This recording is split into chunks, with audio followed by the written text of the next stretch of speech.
સૌપ્રથમ આપણે એક તપેલી લઈ તેમાં ઘી નાખશું. ઘીને આપણે ગરમ થવા દેવાનું છે.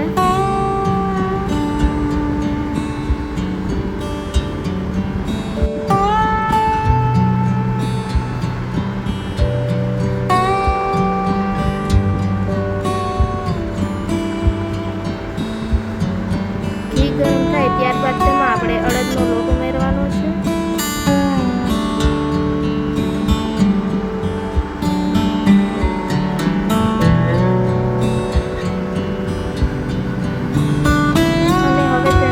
રીતે ઘીમાં મિક્સ કરવાનું છે.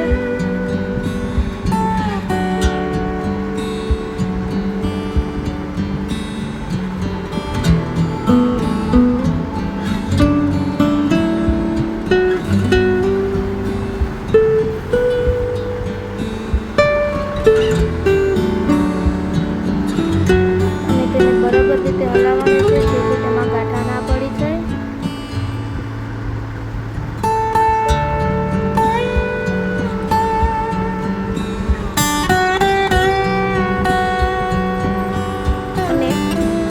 સતત તેને ચલાવતું રહેવાનું છે જેથી તે તૂટી ના જાય છે અને બળી ના જાય.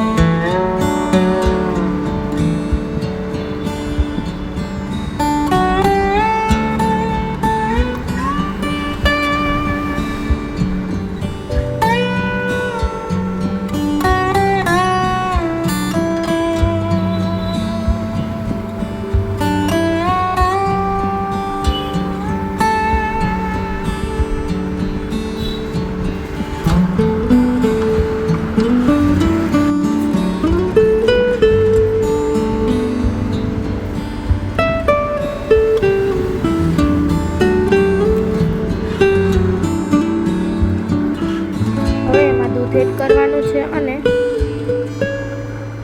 તેને સતત ચલાવતું રહેવાનું છે.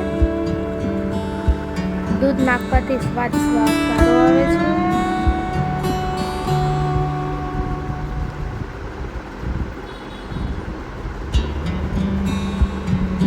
અને જો તમારે દૂધ ન નાખવું હોય તો તમે દૂધને સ્કીપ પણ કરી શકો છો. હવે તેમાં આપણે ગુંદ એડ કરશું. એમને પણ સતત ચલાવ્યા કરવાનું છે.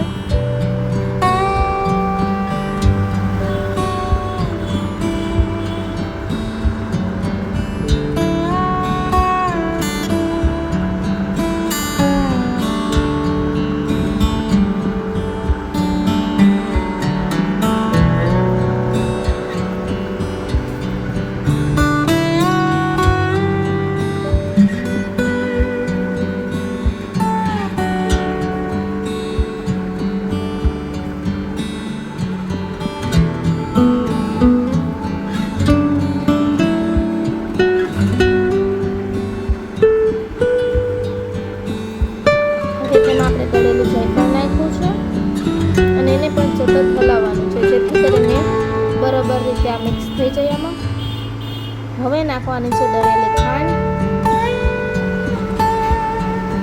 ખાંડ આપણે દળેલી જ લઈશું જેથી કરીને બરાબર રીતે મિક્સ થઈ જાય અને એનો સ્વાદ સારો આવે. હવે આપણે એને સતત ચલાવ્યા કરવાનું છે જ્યાં સુધી મિક્સ ના થઈ જાય અને ત્યાં સુધી એને ચલાવવાનું છે.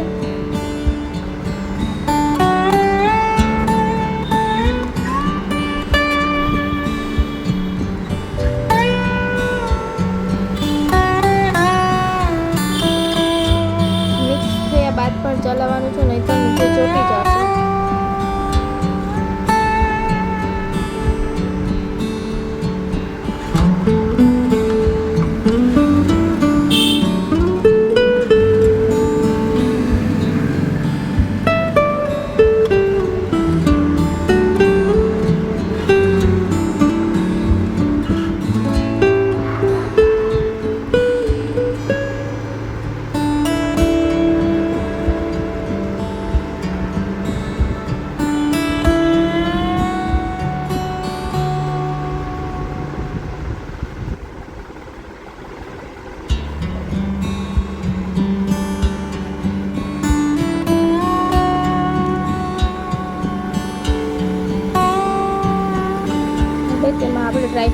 કરશું, જેમાં કાજુ, બદામ, દ્રાક્ષ એ બધું એડ કરવાનું છે.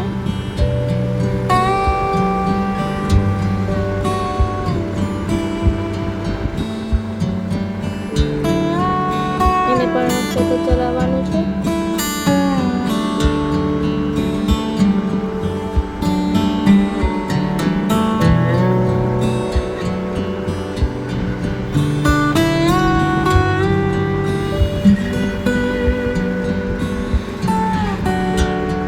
આપણે તેને એક પ્લેટમાં કાઢી લેશું અને એને ઠરવા માટે રાખી દઈશું. અને જો તમને તેમના ટુકડા કરીને ગમે તો તેના ટુકડા કરી શકો, અથવા અળદિયાનો તમે તેને શેપ આપી શકો છો. તમને જે રીતે અનુકૂળ લાગે તે રીતે તમે એને કરી શકો છો. ધન્યવાદ.